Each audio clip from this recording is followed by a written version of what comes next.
guys, it's Jessica. Welcome and welcome back to the Not Carrie Bradshaw YouTube channel / podcast.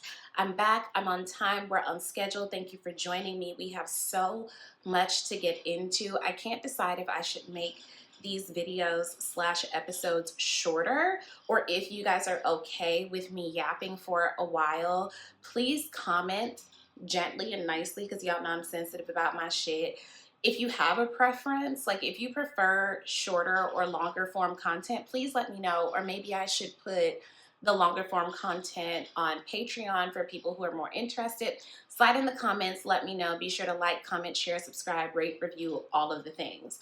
We have to kick this episode off like we always do with a fashion tip. You guys know that I am so committed to helping anyone within the sound of my voice to discover their own fashion identity, to go on the voyage of self-discovery through style, through fashion, through that form of expression. So, as a lifelong student of fashion history and, contemporary fashion, I try to keep up with people who know more than me. I think that's how you grow. You have to challenge yourself to not be uncomfortable with not knowing. That's how you learn. So there is a fashion scholar, expert, writer, content creator named Doechii, who I am sure I have talked about here before, but I follow his Twitter like a textbook. He does these amazing takedowns of conservatives and how their style of dress communicates so much about how they're aspiring to a certain class that they will never belong to. And I think that's really interesting because of the identity of so many of the people who try to do that. But on James Baldwin's birthday, he posted a link to an article that he had written about how James Baldwin would dress in traditional tailored menswear, going into these different spaces as an intellectual, as a scholar, as a writer, as an activist, but he would also add these little flares and little details so as to communicate that he's also a creative, that he's also an individual, that yes, I've read the room, I know what the attire is, and I also know who I am. And I think that is brilliant, especially during a time where being a Black gay man was not safe, was not accepted, and they still struggle with that today. But it's something that I want you guys to think about as you're pursuing an identity through style, or as you know what your identity is and you want to communicate it through your style. There's a really interesting note that he put in the article, or a really interesting part, where he says, Baldwin dressed for the times, but made it his own with simple accents and flares. This communicated, oh no, that's what I said, sorry. He said, in his book, Distinction, French sociologist Pierre Bourdieu, I'm not sure if I'm pronouncing that correctly, but here we go, argued that our collective notions of good taste are often nothing more than the preferences and habits of the ruling class. This simple theory helps explain the cultural hegemony and stability of classic men's tailoring as it derives its forms and practices from the English aristocracy and American bourgeoisie, whose lifestyle and dress mostly remained unchanged for most of the 20th century. Said all that to say, are you taking your cues from a class of people that you will never belong to? There is so much talk about quiet luxury and this move towards conservatism in style of dress as well, especially for women. And I just want to make sure that as we look to the internet for inspiration and even for knowledge, make sure that whatever you are wearing is because it's what you want to wear and not because you are trying to convince someone that you are someone who you are not. I think that it's important to become comfortable with wherever you come from. It is okay to not be an aristocrat. It is okay to not be part of the 1%. And those people's lives are so coded and so steeped in this silent language that we will never be able to understand because we were not born and bred in it. And just like Black people aren't a monolith, wealthy people aren't a monolith. They don't all dress alike. They don't all care about fashion in the way that you think that you would if you were very wealthy. So keep your eyes on your own paper when it comes to how you're defining yourself and your style. That's why I think that how we dress and embarking on the journey of evaluating or updating or changing our style says a lot about who we are and how comfortable we are with who we are. And I know for me, if you follow me on Instagram or on TikTok, I take my work outfits very seriously because I work in a support role. I need to be able to stay grounded in my identity. I need to stay grounded in this is what I do. That this is the part of my work that I care the most about as far as, creating content around style and wellness and pop culture. We aren't what we do. And I especially don't feel that what I do full time defines me. So when I'm in that space and we have somewhat of a dress code, I need to stay grounded in who I actually am as a person, or I will lose my shit. Feeling like I'm in servitude to these people. So that's something that I have been thinking about that I wanted to share with you. I will put the link to that article in the episode/video description if you want to read what he has to say about that.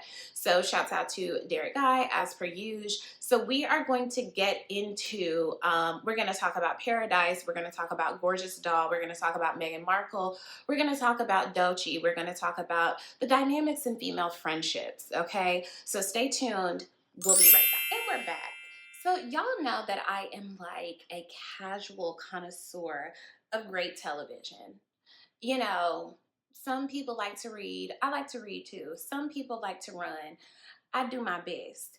The thing that I love most is dressing up and also watching a good bit of TV. Paradise on Hulu has rocked my world. It was 8 episodes. They did so much with the economy of time in those episodes.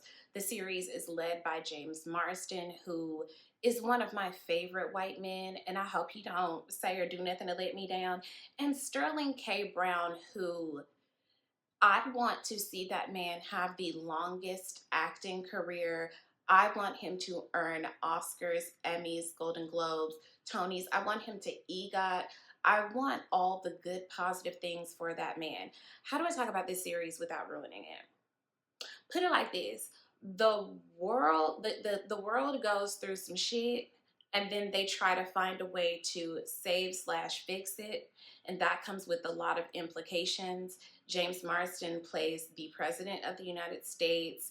Sterling K. Brown plays like his head of security, and he has a gorgeous black family. I'm gonna tell you what I love so much. He has a dark-skinned wife and a dark-skinned daughter. We don't see that enough. Okay, there's a lot of care taken in terms of their hair. You'll see what I mean if and when you get into this series. Like I said, it's only 8 episodes, and they did a lot with those 8 episodes. I miss the days of like a season of television being like 20 something episodes, and then we get a new season immediately the next year. But I have to say, a part of me is like, oh, I wish they would have rounded it out with 10. They did an impeccable job with the 8 episodes that they gave us. They've already started working on season 2, so we shouldn't have to wait that long for it. Now, Sterling K. Brown is married to Ryan Michelle Bethea, who was one of my first patrons on my Patreon when I first kind of really committed to my YouTube channel, and I would review the First Wives Club series. So shouts out to her. I follow her on TikTok. She is a very entertaining person. She's very, she has a lot of personality. I enjoy her a lot. I'm not a huge fan of hashtag quote unquote black love, but I'm rooting for that couple. So like, I don't like the implications of it, because like when you listen to some of those people's stories, it's just like, it's some shit, and let's not promote that. But rooting for this couple. So Ryan Michelle Bethea made a video the other day where she was responding to, I think it was Van Lathan, who was discussing this whole concept of we are not our ancestors, which is something that Black people say in response to our subjugation in this country. There seems to be an idea that our ancestors were cowards, that they just bent the knee to oppression. And that's obviously not true.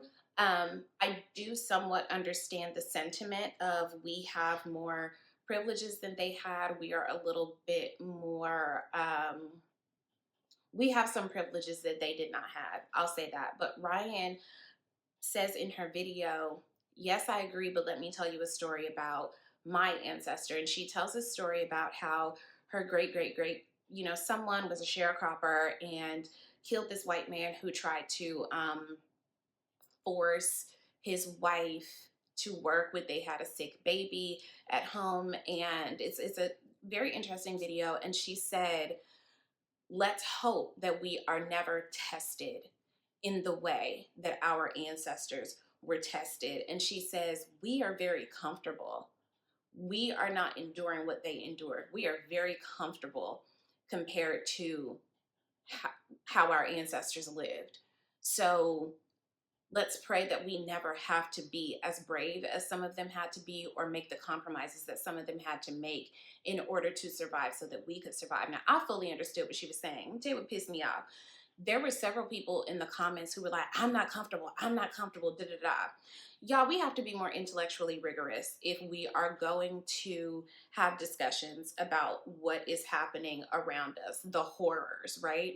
Every message is not going to be tailored to you. You're going to have to be able to read things with nuance and with context. Obviously, we still have a ways to go because this administration is trying to take us back decades in policy, obviously. And she made a follow-up video to say, I'm referring to the fact that overwhelmingly most of us have indoor plumbing. You are talking to me on a smartphone over Wi-Fi. We do have some luxuries that our ancestors did not have. She should not have had to make follow-up videos to clarify that for y'all. If we are going to be able to have open discussions, especially within community, about the things that are happening, you're going to need for every message to not be tailored to you. You're going to need to not be the main character in every little thing. Otherwise, you're going to lose the plot. This isn't a moment to center yourself. Obviously, we are not completely safe. We are not completely free. But we do have a lot of privileges that our ancestors didn't have. Like, we have air conditioning, for fuck's sake. What are you talking about? Think it through. Why did you need to be so contrarian? Why did you need to pick that out and pull that out? Text that to your friend, okay? Consider the context. Like, that was just like, don't be slow. Like, that was so upsetting for me. Like, she should not have needed to specify exactly what she meant. If you didn't catch it, sit with it a little bit longer. You're not going to always be the main character. Now, I said that to say, Meghan Markle has come out with a lifestyle homemaking series on Netflix, and she, as per usual, as predicted, got these white women in a tizzy, and I love that. A couple of things in the interest of not being the main character. I feel indifferent about Meghan Markle. Hear me out. When it was revealed that she was going to marry Prince Harry, I was like, oh, okay. I was not one of these Black women that was like, oh, finally, a Black princess. Oh, finally. That's not a place where I needed to see myself. I did not need to see myself in the royal family. I didn't care to that extent. I also don't subscribe to the concept of a fairy tale, quote unquote. Like, I think when people get married, it's, oh, great, these two people are going to do the best that they can to have a mutually beneficial partnership in life, and I hope it works out for them. Like, that's, yeah, that's not my judge. When I saw how she was being treated, and then we saw the documentary and the fact that she was suicidal because of the racism that she endured over there, obviously, as a Black woman, my heart went out to her. I also have to say, I don't see Meghan Markle in community with us. And I want to be very clear, obviously being Black is not a monolith. We are not a monolithic group of people. There's no one way to be Black. However, there are differences between Black people who are in diverse community with Black people, and I mean Black people who are immigrants, Black people who are Black American, Black people who are queer, Black people who are trans, Black people who are Muslims, Black people across the spectrum and intersections of identity. There is a difference between Black people who are in that community and Black people who are not. And just skimming her show, I'm not a town and country girl. I'm not a home and gardens girl. That's not in my wheelhouse of joy. And if there's something that I need to know like that, I call my grandma, because that's what my grandmother did. My grandmother was a domestic worker for her entire career. If I need to know the proper way to do something, I call my grandma, I look at Google, or I call one of my sisters who that's more of their thing, like hosting and stuff like that.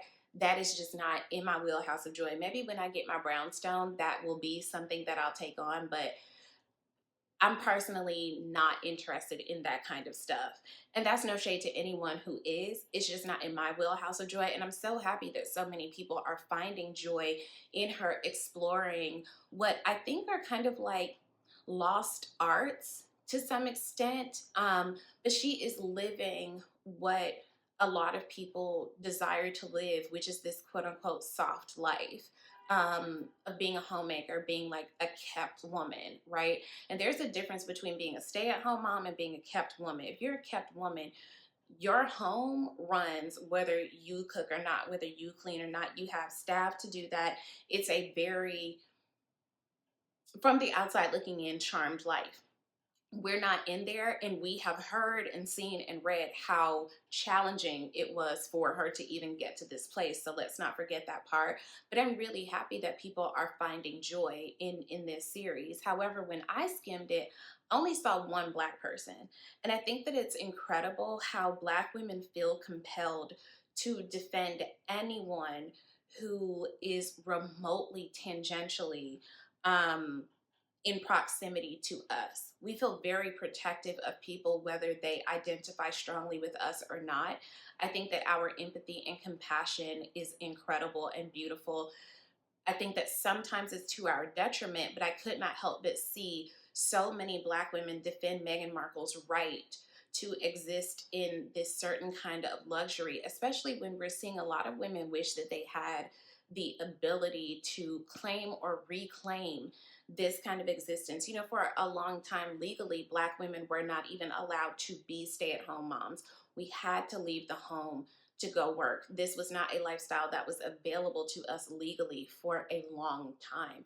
We had to go and make someone else's house a home. So I think there is something too that should be available to us too. We should be able to do that too. We should be able to, you know, indulge in these soft skills and soft hobbies of like gardening and baking and cooking and hosting and making specialty cocktails and calligraphy and, you know, learning a language just for fun. Of course, we should be able to do that. And I love that a lot of us stepped up to defend her right to do that. I also noticed that it does not look to me like she is in very much community with diverse Black people, because I think the one Black woman who I think was on the series is also married to a white man. So it's just something to note that, like, we don't need to see ourselves reflected in another person in order to advocate for their right to exist the way they want to exist. I do not very personally identify with Meghan Markle or her lifestyle or her walk, but I will always defend her right to do that safely and without this level of critique.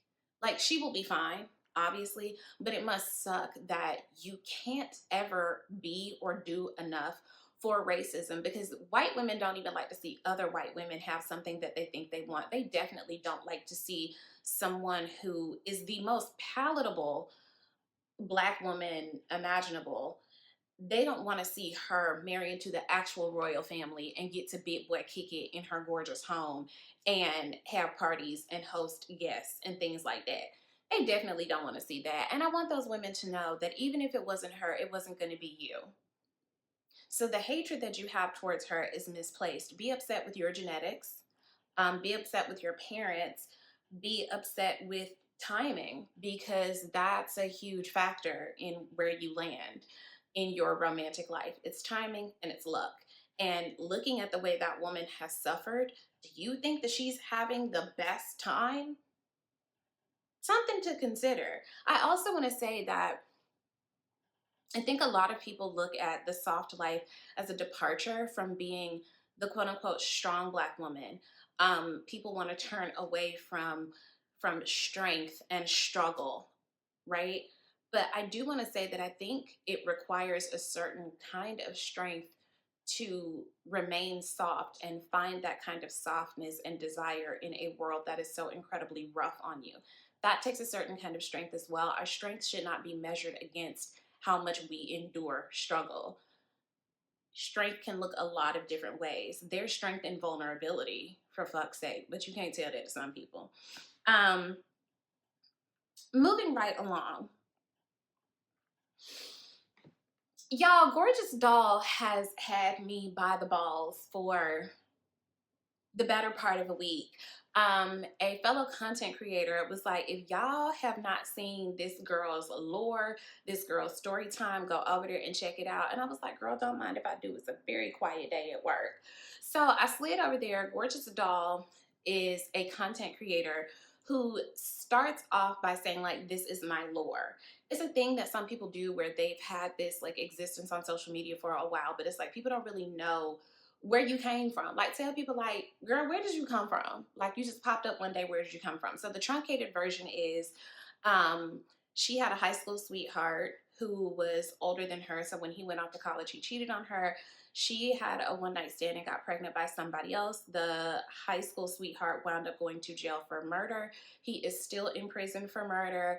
She went through a lot of traumatic experiences and decided that she was going to move to Atlanta to start over. Let's pull over right here. Baby, if you move to Atlanta to start over and you ain't got no job offer, it's only a few industries where you're gonna land. So when she said that, I said, baby, I know exactly where this is about to go. So literally, homegirl hit the lottery. I'm not joking. I'm not saying that figuratively. She literally hit the lottery, and she used that money to go get her body done because she had gained all this weight and was feeling really insecure about her body and trying to get her life together. So she hit the lottery, and she goes to get her body done. She tries being a server, she tries being a bartender, and then she finally lands on being a dancer.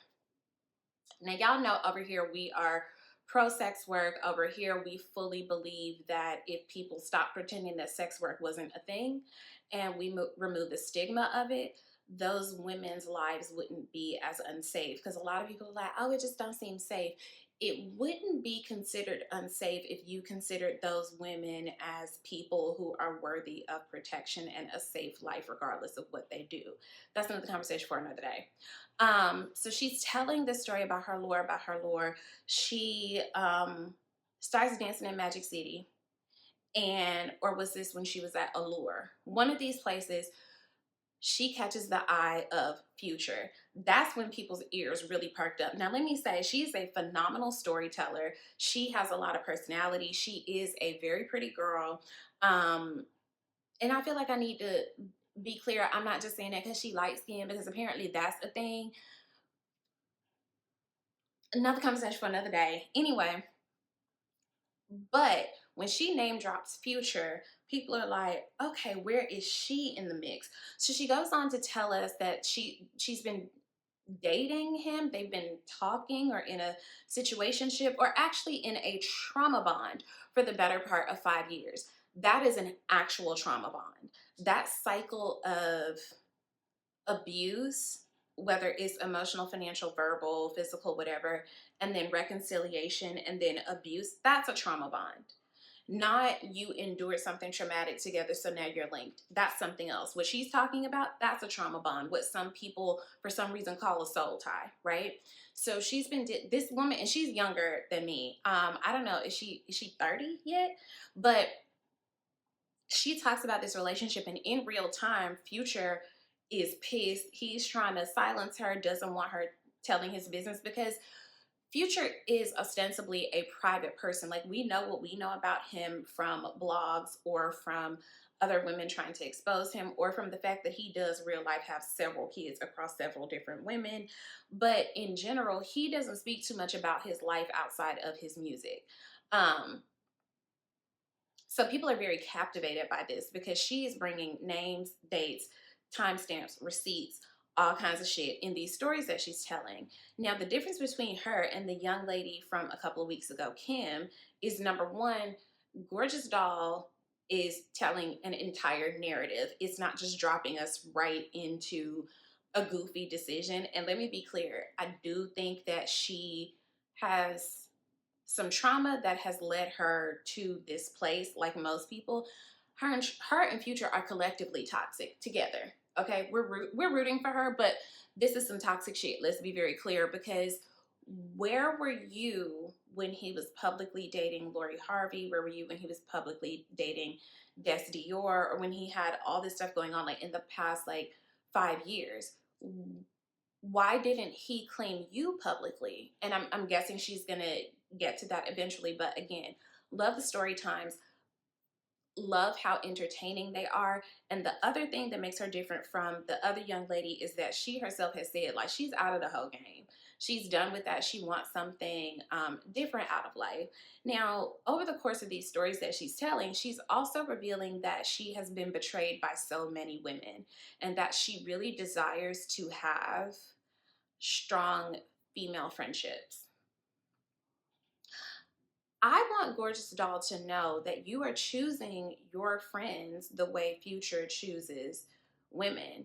You're looking at the trappings of these women, how they dress, what their body looks like, if they're pretty, if they're getting money, if they're, baddies and stuff like that.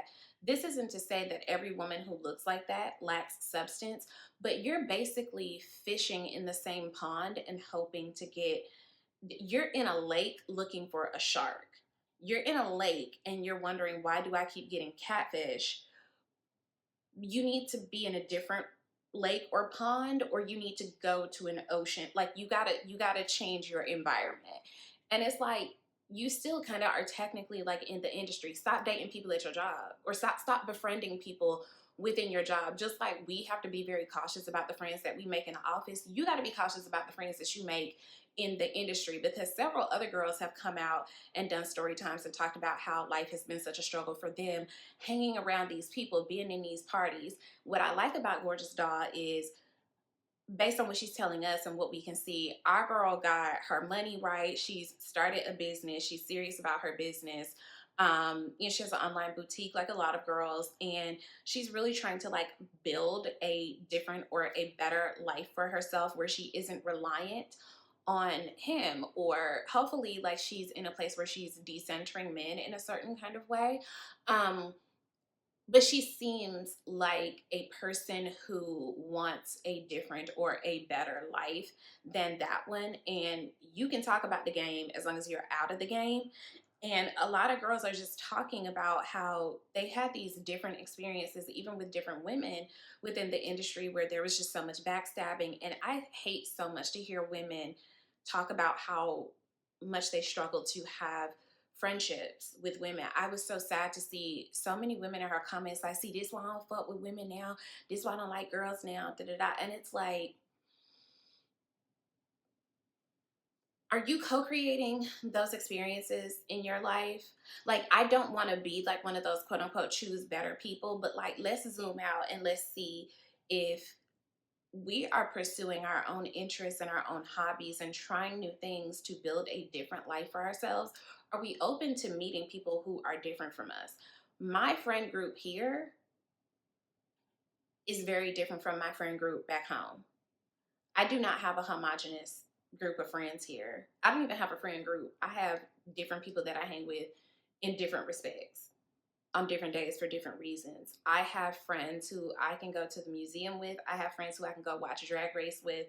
I have friends who I can go and turn up with. I have friends who I can have a fine dining experience with. I have friends who I can discuss fashion theory with, and who I can talk about the latest Toni Morrison book with. And some of those friends are from back home as well. But I said that to say, if you are finding that you are not in community with women, consider where you're looking for those friendships. Like maybe there's something different that you can do. And I hope that Gorgeous Doll does find that safety and that bond and that community so that she can really thrive instead of enduring the things that she has told us about. But I'm rooting for her. I will be tuned into the story times because they are freaking interesting. And let me say this, when we talk about being a girl's girl, I really hate that people have bastardized that phrase. I thought that being a girl's girl was being a feminist, right? So I was talking to one of my close, like favorite friends in the whole wide world. And this woman had made a video where she was talking about like, I'm not a girl's girl the way that y'all be talking about it. I'm the friend that's gonna call you out, that's gonna tell you the truth about yourself, that's gonna da da da. Baby, let me tell you something. First of all, you are not your friend's mamas. A part of friendship is sharing mutual joy. That don't mean that you got to be delusional, that you got to pretend that your friend ain't on some bullshit if your friend is on some bullshit. If you need to call her out or call her in, you did that with compassion and with love. But if you constantly find yourself needing to educate a girl or call her out about something, that person really might not be meant to be your friend. I had to come to terms with that. I was hanging out with a group of girls not too long ago, and I kept feeling like, I feel like these girls are quite male centered. I don't really usually hang out with people who move like this, where you are getting drunk and hitting on your friend's friend or your friend's boyfriend, and you don't really take a lot of responsibility for the way you move with people.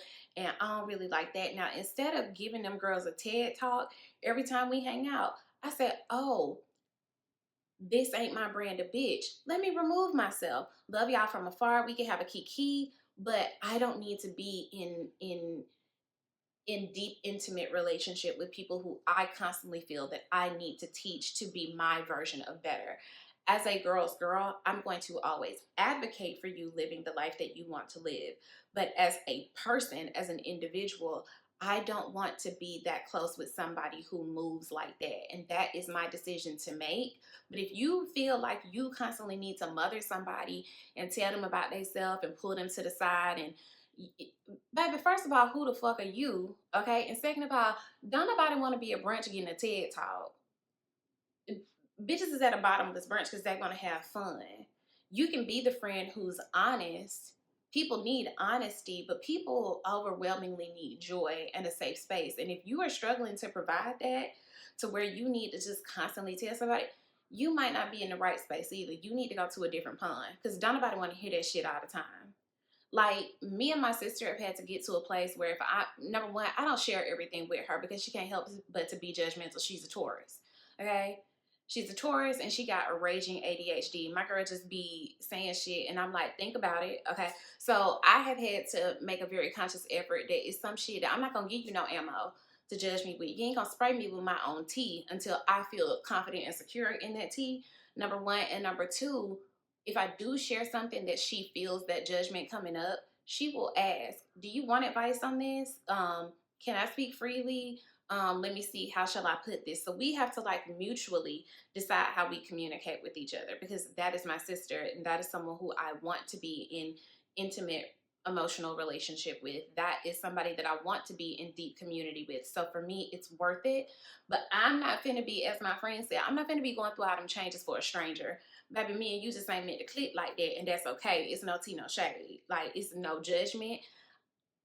I'm not your brand of bitch, and you not my brand of bitch. And that's okay. But you can still be a girl's girl and make solid decisions about who you want to spend your time with. Life is short, but life is long while you live in it. You don't want to live it with people who enjoy you and who you enjoy, who you can trust. Like, hello, we will put all this effort into finding a male partner, but then you expect for women to just show up ready and willing to be whatever type of person you want them to be. You have to pursue your female friendships just like you like how you would evaluate this. And y'all, some of y'all really give men a whole lot more leeway than you give your female friendships.